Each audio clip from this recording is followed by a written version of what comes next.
Welcome to the Deep Dive, the place where we take complex source material and extract the actionable insights you need to upgrade how you navigate the world. Today, we're tackling something I think almost everyone feels on some level. Absolutely. It's this paradox of modern effort. We are almost universally working harder than ever. We have more tools. We're online longer. And yet, And yet, for so many of us, the overwhelming feeling is one of being, just stuck. it's a really core tension. And the sources we've analyzed for this deep dive suggest we're fundamentally misdiagnosing the problem. How so? If you look at your calendar and it's just relentless activity, you feel like you're pushing, grinding, using every last ounce of willpower. Right, you're doing everything you're supposed to be doing. Exactly. But the strategic needle just isn't moving. The sources are clear. The issue isn't a failure of your motivation. So what is it? What you're experiencing is what the source material calls a collapse of clarity. A collapse of clarity. That's a really crucial way to frame it. It is. Because if the problem is a lack of effort, the only solution is to try harder. Which is what we all do. But if the issue is a collapse of clarity, trying harder, it just makes the confusion worse, doesn't it? It just amplifies the noise. Precisely. You end up burning your best, most focused energy, that precious mental bandwidth you have at 9 in the morning, just to maintain your current position. Just to tread water. You're just treading water, you're running in place. The system you're operating in, it's just absorbed and dissipated all your effort. You're busy, yes, but you're effectively trapped. And that feeling, being trapped, it pushes us into a certain mindset. We internalize the problem. We think, I must not be enough. I need to be superhuman. We think we have to be the hero. Yes. The person who pushes through the pain, who kind of glorifies the 15-hour day. The one who relies on just sheer willpower to overcome everything. Right. But the sources here are asking us to completely reject that heroic path.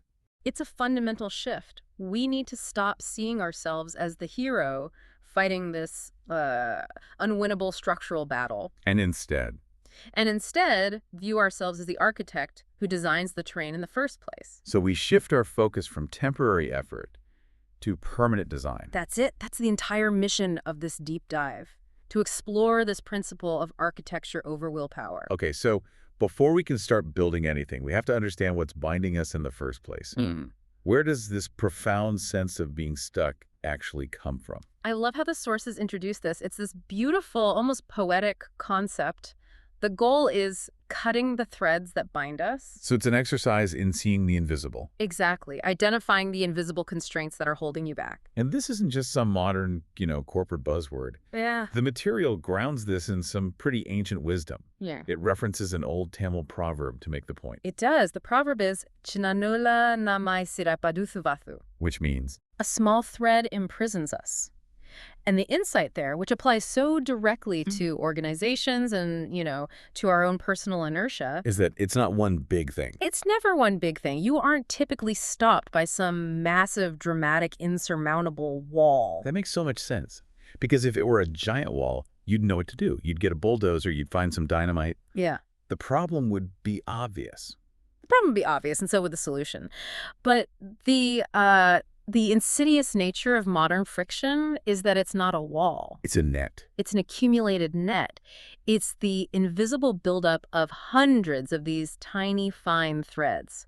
What are those threads in like a day-to-day sense? They're the micro decisions you hesitate on. They're the small inefficiencies you tolerate because it's easier than fixing them. The redundant approval steps you just kind of sigh and accept. All those minor systemic annoyances that, on their own, they seem totally insignificant. Totally insignificant, but when they all add up, they bind you completely. And if you're bound by 1,000 threads of twine and you try to use willpower, just brute force, to break free, what happens? You exhaust yourself almost immediately. You might snap one or two threads, but the main structure is still there. And you've used up all your energy. Exactly. You're depleted. So the hero uses all their energy fighting the net. Oh, the architect. The architect steps back, analyzes the material, and finds the one precise spot for a clean, effective cut. So we need to analyze this binding system scientifically. We need to define the enemy. We do, and we have to use a term that really does it justice. Okay, let's unpack that. What is this core enemy we have to confront? The sources give this invisible binding force a name that's rooted in science, which I think is really important. It moves it away from a soft problem like, laziness or inefficiency. And into something much more structural. Right. We're talking about the entropy of effort. This is such a powerful analogy. It's drawn directly from physics, from the second law of thermodynamics. Right. Entropy. The idea that things naturally move towards disorder. Exactly. Entropy is the scientific principle that dictates the natural, irreversible degradation of energy into disorder within any closed system. Energy, if you just leave it alone, seeks disorder. Systems decay over time. So when we apply that law to our work lives, Yeah. to a company, a team, or even just our own to-do list, it shows up as friction. That's right. Complexity is the natural state of things. If you do nothing, your systems don't just stay simple and elegant, they accumulate, cruft, redundancy, disorder. And that accumulation requires more and more energy just to stay in the same place. Precisely. And the system is closed because it's relying on the same finite energy source, your time, your team's focus, to both move forward and clean up the ever-growing mess. So if we don't apply deliberate energy, architectural energy to impose order, the system just becomes a black hole for our effort. It does. And the sources illustrate this friction with these examples that are just painfully familiar to anyone in the knowledge economy. Give us some of the specific threads. What does this friction look like? Well, the classic one is the email chain that spirals out of control. Oh, I know this one. We all do.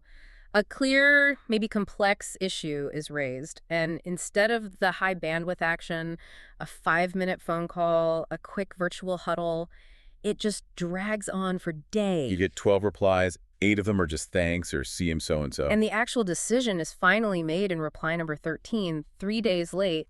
All that wasted time, the context switching, the unnecessary reading, that is friction. What's another one? I feel like decision paralysis is a huge one. It's maybe the most draining form of internal entropy. Absolutely. The decision that's constantly delayed because someone, a team lead, an executive, maybe even you, insists on getting just one more piece of data. Right. Even when you're at, say, 80% confidence, which is more than enough for a decision you can reverse later. But the fear of that last 20% just locks the whole system down. The system starts to favor staying still over moving forward. And then there's the most insidious one, because it really disguises itself as high performance. Let me guess. Perfectionism. Perfectionism disguised as quality control. That feeling that you have to tweak the formatting on the slides for another hour or polish the phrasing on a document. Long after the work has passed the point of diminishing returns and is fundamentally ready to go. Yeah. In that case, you're actually applying effort to increase friction, not reduce it. And if we step back and connect those dots, you see these aren't just individual failures. Right. Nobody wakes up in the morning and plans to start a 12-reply email chain. No, of course not. These are systemic flaws. Flaws in communication protocols, in decision structures, in cultural incentives. The effort it takes to do the actual task is magnified, sometimes exponentially, by the inefficiency of the system around it. That's the operational definition of the entropy of effort. That's it right there. Okay, so that makes the qualitative case. It feels exhausting. We all get it. But this is where the deep dive really lives. The sources provide a staggering quantitative cost.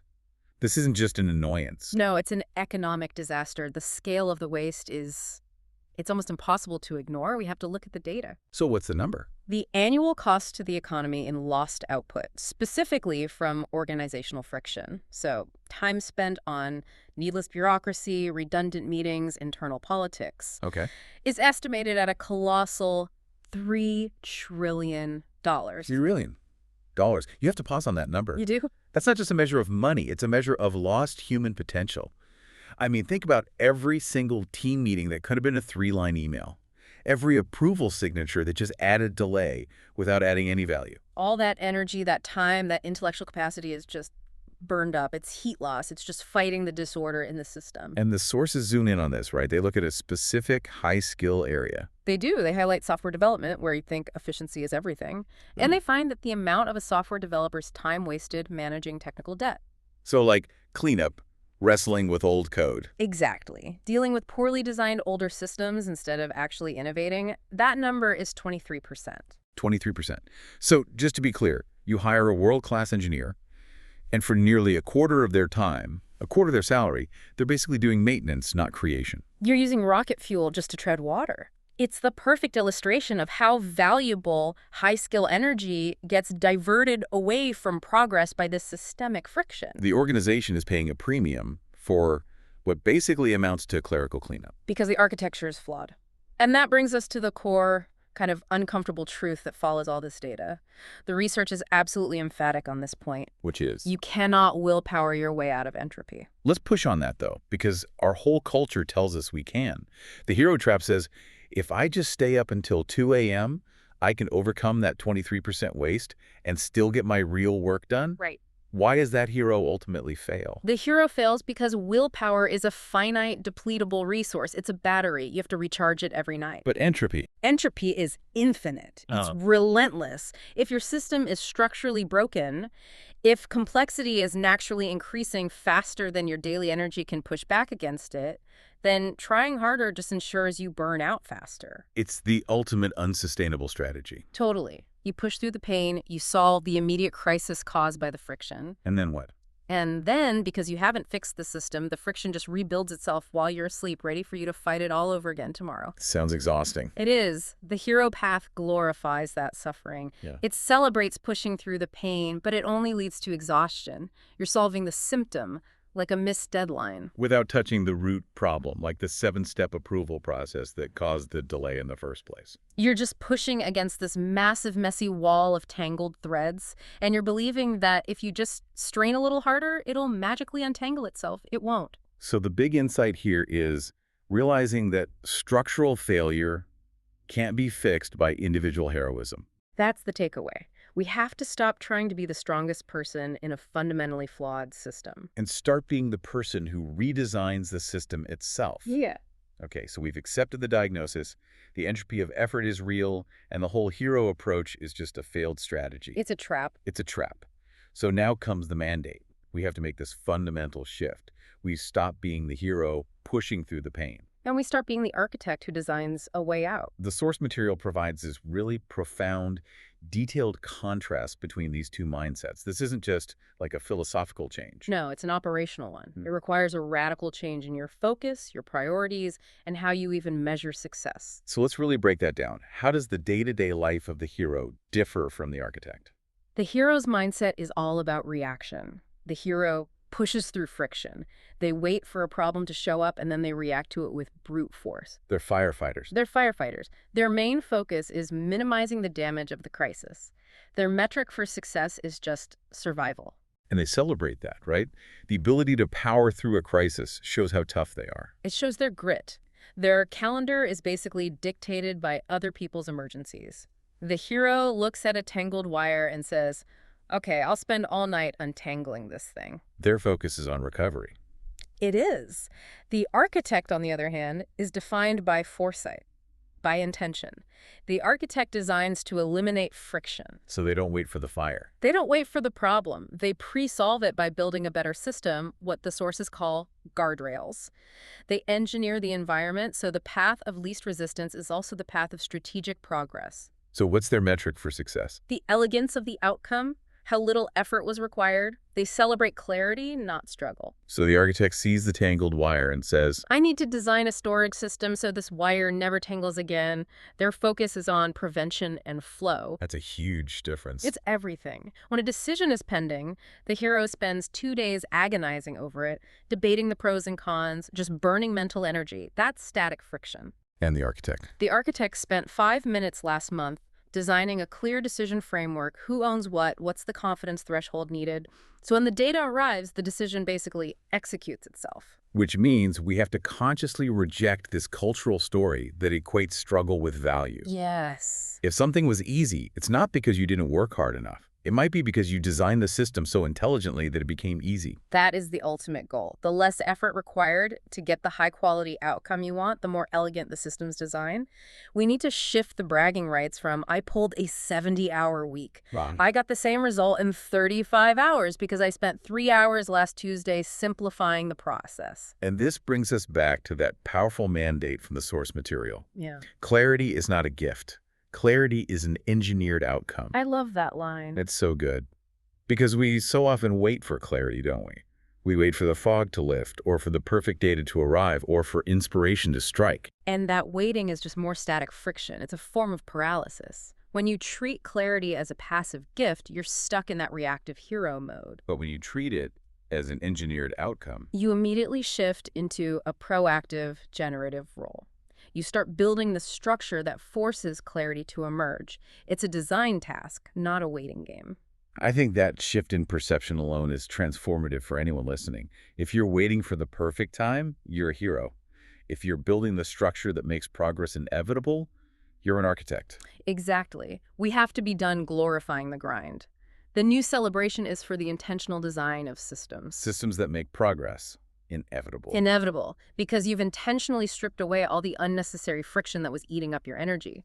Once you get rid of that structural resistance, your focused energy just automatically flows toward the highest value work. Okay, so how do we do it? The sources provide a clear, three-pronged architectural roadmap for this engineering process. They do. These are the foundational pillars. They're designed to help us make those specific cuts we talked about, to untangle those tiny threads that bind us. And they focus on three core areas. Right. Our relationship with quality, our approach to making decisions, and our very instinct toward complexity itself. All right, let's dive into pillar number one, and this one. I think this one hits close to home for anyone in a high-stakes job because it tackles the greatest source of static friction in the knowledge economy. It really does. Dismantle the perfectionism trap. This trap is so common because it's so culturally validated. It feels like a virtue, right? It feels like you just have high standards. But the source material is pretty brutal here. It pulls the mask off the behavior. It really does. It defines the problem clearly. Perfectionism is often insecurity dressed up as high standards. Insecurity, because it's driven by a fear of being exposed or being criticized. Right. The person who's paralyzed by perfectionism is operating under this deep, limiting belief that I cannot make a mistake.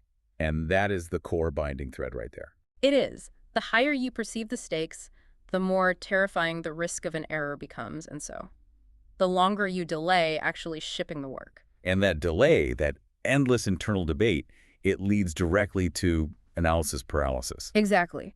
We get stuck not because we lack intelligence or data, but because we're afraid of the consequences of an execution that is less than 100% perfect. And that fear creates this massive internal friction. Every time you hesitate between getting something to 95% complete versus 99. You are burning that finite willpower battery. You're adding another thread of systemic friction. That debate prevents any forward momentum. It just feeds the entropy of effort. The hero looks at that hesitation, the extra hours spent micro-adjusting, and sees it as necessary due diligence. But the architect sees it as a failure of the decision system itself. If we're stuck in analysis paralysis, we need a tactical tool to bypass that internal critic and just force movement. So what is the architect's specific tool for this? How do you dismantle the trap and break that inertia? The tool is called binary decomposition.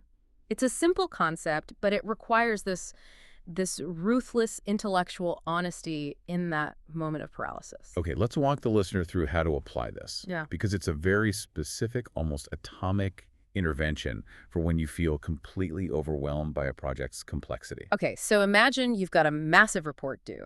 It involves 5 different stakeholders, 3 complex data sets, and a 1,000-word executive summary that you haven't even started. Right. You sit down, you open the blank document, and you just freeze. That's static friction. Your brain is trying to solve the entire problem, the whole report, all at once. It's too much. And that's the moment to deploy this binary approach. Exactly. You instantly strip the entire situation down to the simplest possible binary choice. Forget all the options, forget the perfect wording. The only question you ask yourself is this: do I move or do I pause? And based on the architectural mandate, the answer almost always has to be move. It has to be. If your default is to pause, you're just handing power back to entropy. Okay, so you've committed to move, but the perfectionism trap is still there, right? It's telling you to do the hardest part first, like write that perfect executive summary. Right. But the next step of binary decomposition is the crucial part that defeats perfectionism. You have to execute the smallest possible, immediate, atomic step. So we're not talking about writing the first paragraph. What's truly atomic? It might be just opening the document and typing the title and the date. That's it. Or maybe it's emailing one person for that one key piece of info you need. It could be just designing the header for the first slide. Yes. Something that takes less than 5 minutes and requires basically zero mental friction. The goal isn't progress. The goal is the kinetic release. The strategic value here isn't in the quality of that first tiny step at all. Not at all. It doesn't matter if the title is perfect. The value is 100% in the momentum it generates. That's the engineering insight, isn't it? It is. Action itself is the remedy for paralysis. Once that smallest step is taken, static friction is broken. The project is now in motion. And dynamic friction is so much easier to manage. Vastly easier. You're no longer fighting to start, you're just fighting to keep going, which is a much, much easier fight. So by committing to that binary choice and executing that tiny step, the architect is intentionally choosing immediate movement over exhaustive, perfect preparation. You're trading the illusion of certainty for the reality of movement and feedback. Because if you move, you learn something. If you move, you learn. If you pause, you only worry. And learning is the currency of the architect. Worry is the currency of the hero. So binary decomposition is the tool for asserting intentional design over that crippling insecurity. That's it, exactly. Okay, so once we've broken that static friction, we can move on to pillar 2, which tackles the structural daily bandwidth drain that affects everyone. I mean, from the frontline worker all the way to the CEO. That's like a big one. Repairing our decision operating system. This is where we have to confront the idea of decision fatigue. But not as a personal weakness. We have to see it as an operational flaw, a massive bandwidth leak. I like that, a bandwidth leak. We need to recognize that our brain, your strategic mind, it's like a finite, high-performance CPU. And we are letting all these trivial tasks eat up its processing power all day long. So what are some of those trivial choices that are consuming our battery life? Oh, it's the agonizing internal debate about the optimal time for a Tuesday meeting. Is it 9 a.m. or 10 a.m.? Right. It's obsessing over the exact color palette or the font spacing on a slide deck that's going to be delivered verbally anyway. It's the 5 minutes you spend trying to decide if you should reply to a low-stakes email right now or mark it to deal with later. Every single one of those micro decisions, it just drains the mental battery. And that's the same battery you need for the truly complex, high-stakes strategic decisions. The ones that actually move the business forward or, define your personal future. By the time you get to those genuinely strategic choices, your capacity is shot. You've spent the first 3 hours of your day paying these tiny, unnecessary mental taxes. The system is spending your energy on coordination instead of creation. Exactly. So we need a structural fix, something that automatically clears out those low-stakes choices. And the sources provide a really powerful, simple mechanism for this. They do. It's the 24-hour rule. How does it work? The 24-hour rule is a commitment to decisiveness and momentum. It just states that for a specific category of choices, you have to make the decision and move forward within 24 hours. Usually it's within minutes. But the category is key here, isn't it? This isn't for everything. No, absolutely not. We have to be really specific. This rule is designed for reversible decisions. Okay, we need to nail that distinction. What makes a decision reversible versus irreversible? So irreversible decisions are the big ones. The choices where the cost of backing out is catastrophic. Like merging 2 departments. Or signing a multi-million-dollar contract, or pivoting the entire business model. Those things require deep thought, scenario planning. They need a few days. But the vast, vast majority of our daily choices are reversible. Absolutely. Think about it. Which version of the proposal do we send to the client first? What do we call the next internal project?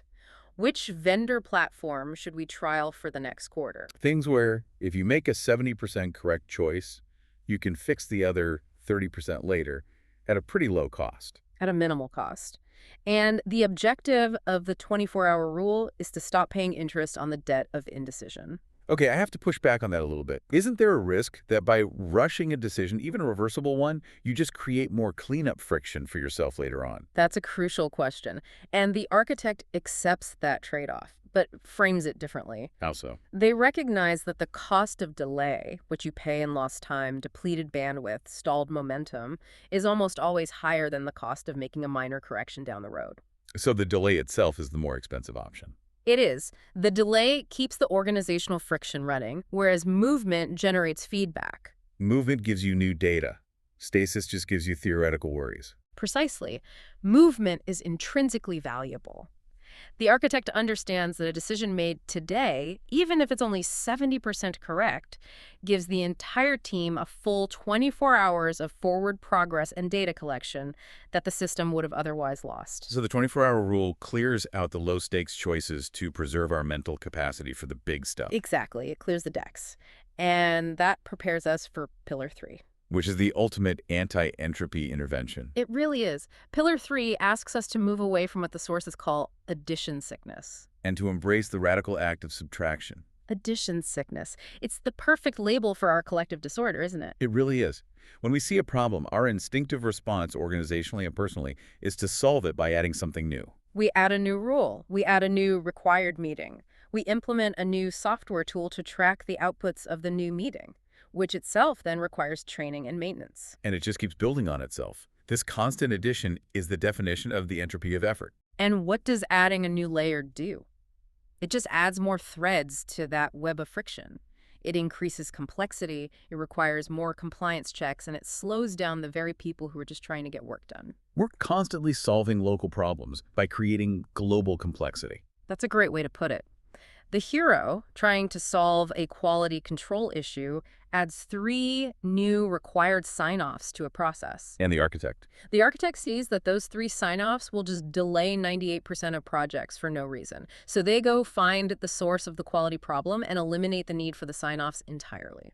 So the focus shifts from adding safeguards to subtracting the failure points. It does, which means the architect needs a systematic, rigorous tool to dismantle all this complexity. And that tool is friction audits. A friction audit isn't just a suggestion. It has to be an active, structured process. You have to schedule it and protect that time, just like you would a quarterly planning meeting. So what's the first step of the audit? The first step is to actively identify and then ruthlessly eliminate what the sources call bad friction. Okay, how do we define bad friction? Bad friction is anything that consumes time, energy, or bandwidth without delivering a proportional amount of value or safety.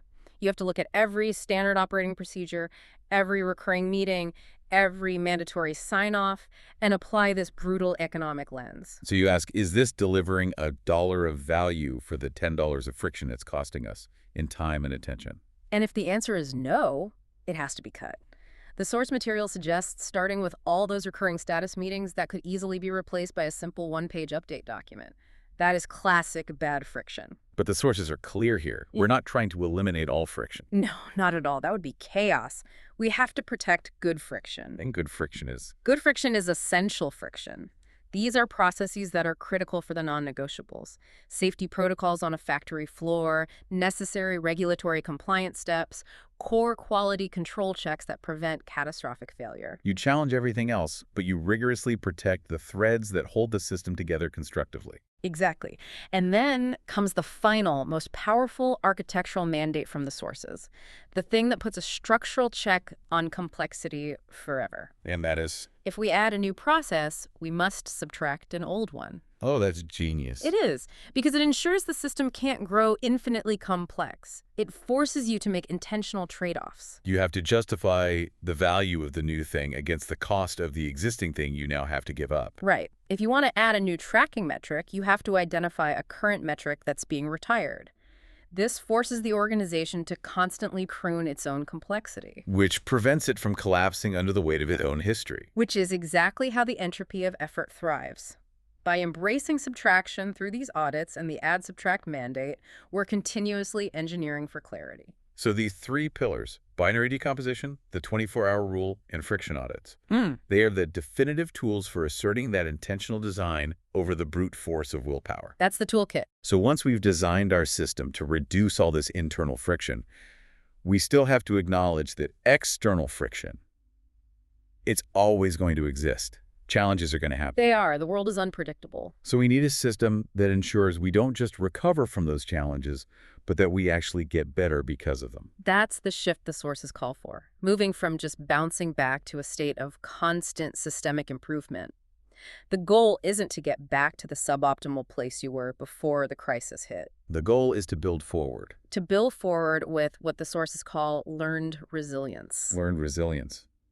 That term implies that the experience of the setback is actually mandatory input for an improved system. It is. True resilience isn't just about absorbing a shock and surviving. It's about using the kinetic energy and the raw, unvarnished data from that challenge to create a higher baseline of capacity and knowledge. So the hero recovers, but the architect improves. The architect analyzes the fault lines that the crisis revealed and then redesigns the foundation to prevent the next crack.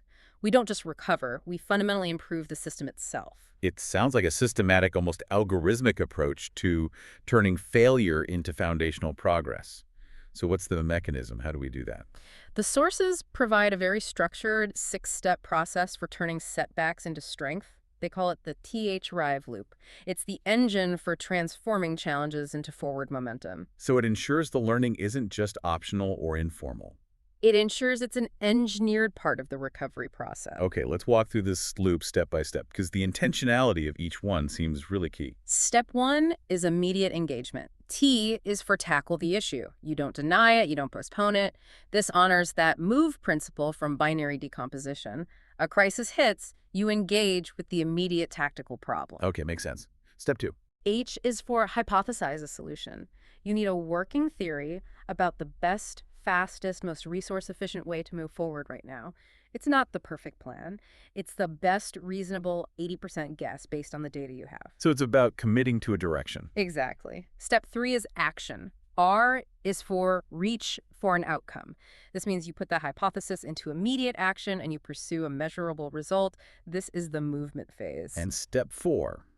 This seems like the point where the architect really separates from the hero. It is. Ayubak is for inspect the results. The architect steps back from the effort and just looks at the data without judgment. Did our action produce the intended outcome? Why or why not? What specifically failed? Okay, and now we get to step 5, which you said is the most crucial for actually achieving this learned resilience. This is the step that creates the higher baseline. V is for value the learning. You must intentionally extract the knowledge you gain from the failure, codify it, and then integrate it back into your operating system. How is valuing the learning different from, a standard corporate lessons learned document that nobody ever reads? A standard lessons learned doc is often just a file that lives on a shared drive. It's usually focused on blame avoidance or superficial notes. Right. Valuing the learning means asking, what structural change must we now make to prevent this failure? Did we learn that our decision-making process was flawed? Did we learn our definition of good friction was wrong? This learning has to lead to a tangible written modification of your architecture. So you use the add subtract mandate, or you amend the 24-hour rule. Exactly. You transform the setback from a non-recurring cost into a foundational capital investment. It's what stops you from being trapped in that cycle of repeating the same structural mistakes. You're turning the failure data point into an engineering spec for the future. You are.